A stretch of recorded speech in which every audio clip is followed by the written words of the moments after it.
There is an animal living in Puget Sound that can weigh over 150 pounds, stretch 20 feet from arm tip to arm tip, and carry more than 2,000 suckers across 8 limbs. It is the largest octopus species on Earth, and it lives in the water off Seattle, under the ferries, beneath the docks. People fish from every weekend, and it is not even the oldest thing down there.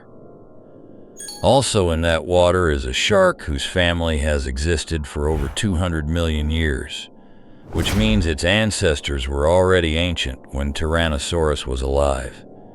It grows past 14 feet, it lives in the deep, and it comes up toward the surface only at night. Most people who live in the Pacific Northwest have no idea either of them is there, because this corner of the country is strange in a way that has nothing to do with the coffee and the rain. It holds temperate rainforest, one of the rarest habitat types on the planet. It holds a cold inland sea. It holds mountains, glaciers, and a coastline where the water almost never warms up. And that cold, more than anything else, has produced a collection of animals that are bigger, older, and stranger than they have any right to be. Today we are counting down 15 things living in the Pacific Northwest that most people never knew were there. Ranked not by which is largest, but by how completely each one contradicts the picture we carry of this place. And by the time we reach number 1, you will understand that every single giant on this list exists for the same reason. And that reason is also the thing most likely to kill you out here. If this is the kind of thing that keeps your mind turning after dark, subscribe now. It takes 2 seconds. And tell me one thing in the comments. What part of the Northwest are you closest to? I want to see how far these reach. Now let us go in. Number 15, the banana slug. We start on the forest floor with an animal everyone in the region has seen and almost nobody has thought about. The banana slug is one of the largest slugs on Earth, growing up to nearly 10 inches long, bright yellow, sometimes spotted like an overripe banana, sliding across the wet leaf litter of the coastal rainforest. It is the janitor of that forest. It eats fallen leaves, dead plant matter, animal droppings, and mushrooms, and turns all of it into soil, which is a significant part of why these forests grow the way they do. It also produces a slime so effective that it numbs the mouth of anything that tries to eat it. The denial is familiarity. It is the joke animal of the Northwest, the mascot, the thing you step over on a hike. Number 15 belongs to the 10-inch animal quietly building the ground the rainforest stands on. Number 14, the mountain beaver. Now to an animal that is not a beaver, does not live in mountains, and should not still exist. The mountain beaver is a stocky, tailless rodent about the size of a football, and it lives in dense burrow systems in the wet coastal forests of the Northwest and almost nowhere else on Earth. Here is what makes it remarkable. It is considered the most primitive living rodent on the planet, a survivor from a branch that goes back tens of millions of years, essentially unchanged. Its kidneys are so poor at conserving water that it must drink constantly and can only live in permanently damp country. It is a living relic that persisted because this one corner of the world stayed wet enough for it. The denial is that nobody has heard of it, including the people who live directly above its tunnels. Number 14 goes to the oldest rodent on Earth, hiding in the mud of the coastal forest. Number 13, the Pacific giant salamander. Now to an amphibian that breaks 2 rules at once. The Pacific giant salamander is one of the largest terrestrial salamanders in the world, reaching over a foot long, thick-bodied and marbled, living in and around the cold, clear streams of the Northwest forests. The first rule it breaks is size. It is big enough to hunt mice, other amphibians, and small snakes, an ambush predator rather than the harmless little animal people picture under a rock. The second is stranger. Most salamanders are silent. This one can produce a sound, a low bark or croak when it is disturbed, which is deeply unsettling the first time a person hears it come from under a log. The denial is that nobody expects a salamander that eats mice and barks. Number 13 belongs to the foot-long amphibian that makes noise in the dark. Number 12, the Olympic marmot, now to an animal that exists in exactly one place on the planet. The Olympic marmot lives only in the high meadows of the Olympic Peninsula in Washington. Not primarily, not mostly, only. Its entire global range is a single mountain range on a single peninsula. It is a large ground squirrel, chunky and brown, that hibernates for roughly 8 months of the year and communicates through a set of distinct whistles, which is why hikers who never see one often hear one. The denial is scale. People drive to the Olympics for the views and walk right past a species whose whole existence on Earth is measured by the boundaries of that one park. Number 12 goes to the animal that lives on one peninsula and nowhere else in the universe. Number 11, the geoduck, now to the animal buried in the tide flats that outlives almost everything. The geoduck, pronounced gooey duck, is the world's largest burrowing clam, with a shell the size of a fist and a long fleshy siphon that can stretch over 3 feet as it reaches up through the sand toward the water, and it lives more than a century. Geoducks are routinely aged past 100 years, with individuals documented at 150 and beyond, which means the clam buried under the tide flat you are standing on may have been there since before your grandparents were born. It simply sits in the sand, filtering, for 150 years. The denial is that it looks absurd and gets treated as a punchline in the region, when it is one of the longest-lived animals in North America. Number 11 belongs to the century-old animal buried 3 feet under the beach. Number 10, the rockfish, now to a fish that hides 2 secrets in plain sight. There are over 100 rockfish species in the world, and 28 of them live in Puget Sound alone, and to look at they are unremarkable. Ordinary fish drifting slowly around reefs and wrecks. The first secret is that they are venomous. Rockfish carry venomous spines in their dorsal fins, and an angler who grabs one carelessly gets a painful injection. The second is that they are old, genuinely old. Some rockfish species live well past 100 years, meaning a fish caught off a Washington pier can easily be older than the person holding the rod, and in some cases older than anyone that fish has ever met. The denial is total, because it just looks like a fish. Number 10 goes to the ordinary-looking animal with venom in its back that has been alive since before the Second World War. Number 9, the lingcod, now to the predator that eats the other predators.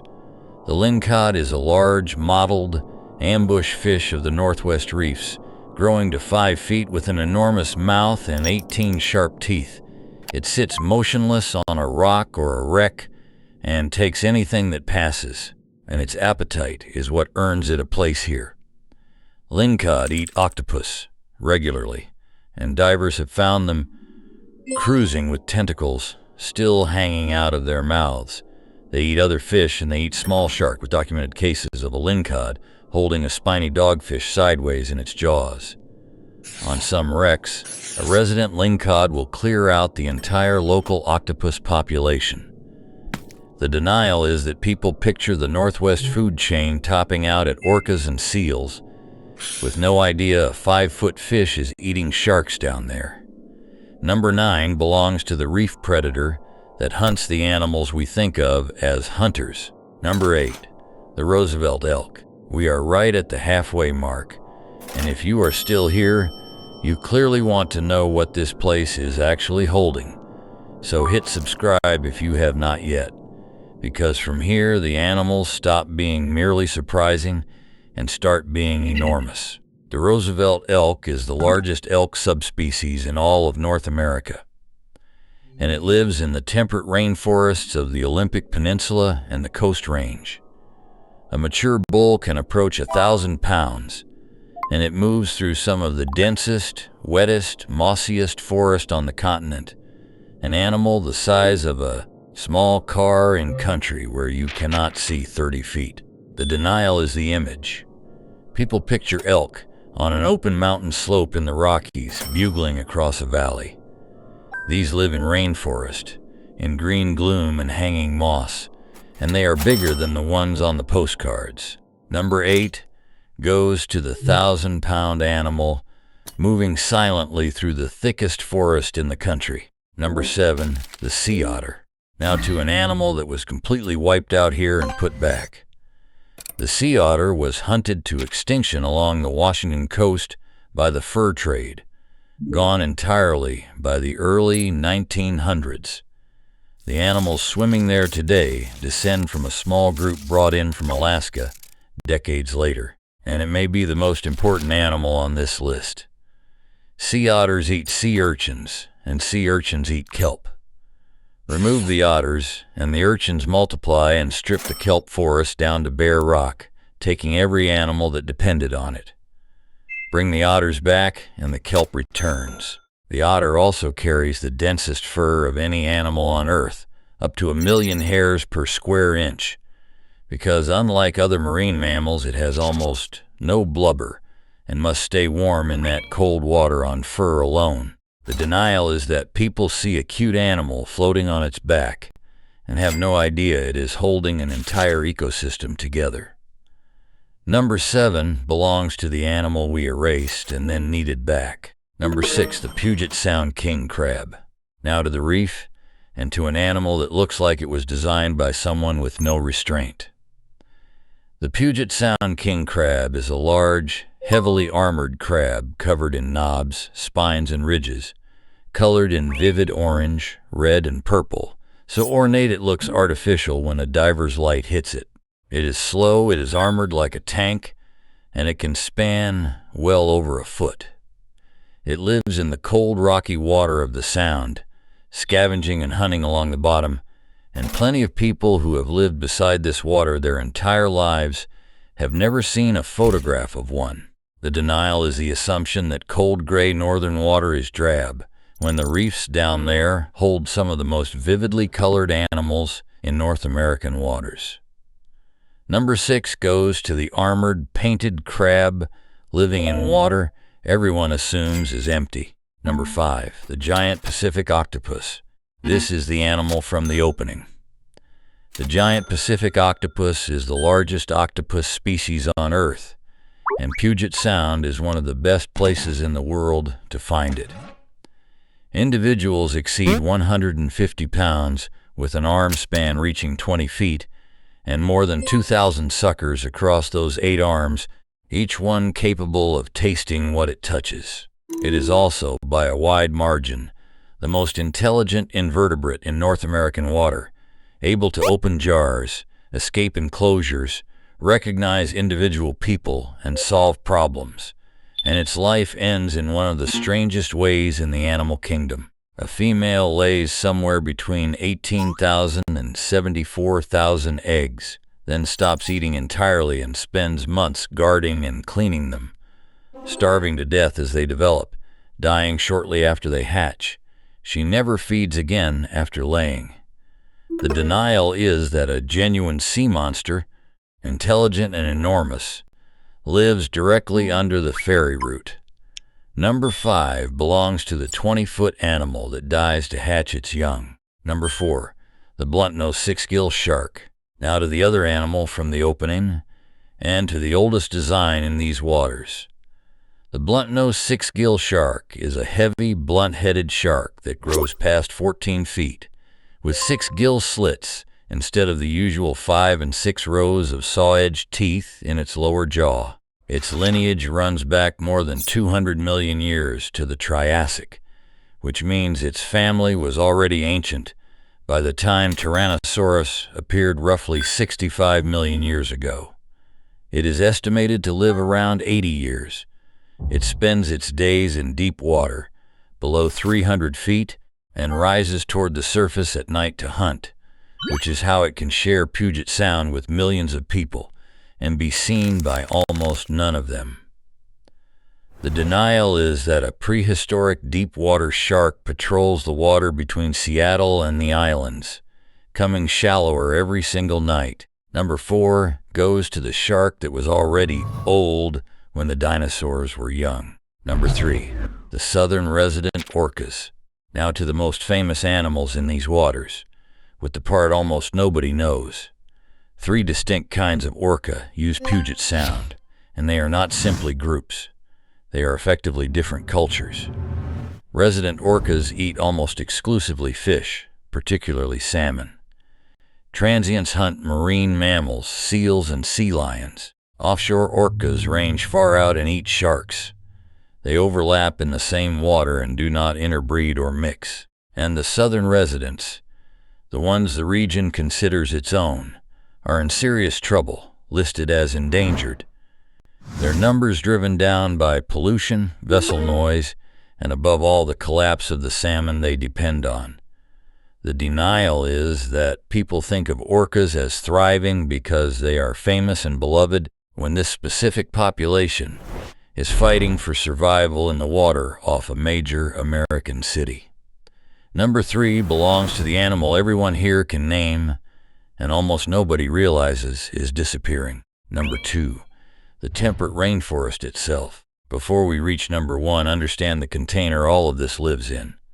The Pacific Northwest holds one of the largest temperate rainforests on Earth, and temperate rainforest is genuinely rare, far rarer than the tropical kind, covering a tiny fraction of the planet's land. Parts of the Olympic Peninsula receive well over 12 feet of rain a year. That produces something almost unique. These forests carry more living matter per acre, more sheer biomass, than tropical rainforests do, packed into moss, ferns, and trees that live 1,000 years and grow 300 feet tall. Fallen trees do not simply rot here. They become nurse logs, feeding entire rows of new trees that grow along them. So the forest is built on the bodies of its own dead. The denial is that people drive through it and see scenery. Number 2 belongs to the rarest forest type on Earth, holding more life per acre than the Amazon. Number 1, the cold. Stay with me, because this is the honest answer, and it is the reason for every single thing on this list. The water here almost never warms up. Puget Sound and the coastal Pacific hover close to 50 degrees Fahrenheit year-round, even in the middle of summer, even on the day the beaches fill with people. And cold water does something specific to biology. It slows metabolism down. Animals in cold water grow more slowly, mature later, and live dramatically longer. And given enough centuries of that, they get very large and very old. That is why the octopus here is the biggest one on Earth. Why the clam lives 150 years. Why the rockfish outlives the angler. Why the elk is the largest of its kind, and the forest holds more life per acre than the tropics. The cold built all of it, and the cold is also, by a wide margin, the most dangerous thing in this entire region. 50-degree water does not feel survivable for long, because it is not. It triggers an involuntary gasp on entry, it strips strength from arms and legs within minutes, and it kills strong, healthy, capable swimmers every year who were absolutely certain they could make the shore. Far more people die in this water from the temperature than from every animal on this list combined, and almost none of them saw it coming because it is only water and it looks completely calm. So here is the thread through all 15. The Pacific Northwest looks gentle. Gray water, green trees, soft rain, a place people describe as cozy. But that gentleness is a surface. Underneath it is a cold, ancient, oversized system that has been quietly running for millions of years, growing sharks older than the dinosaurs and clams older than your family.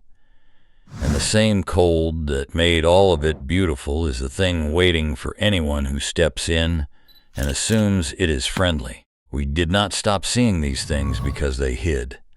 The octopus under the ferry, the shark rising at night, the century-old clam under the beach, they were here the whole time. So the next time you stand on a northwest shore and look at that calm gray water, remember that the chill you feel is not a detail of the scenery. It is the engine that made everything out there, and it was never as harmless as it looks. If this is the kind of thing that keeps your mind turning after dark, subscribe and stay with the channel, and tell me in the comments, which of these did you have no idea was out here?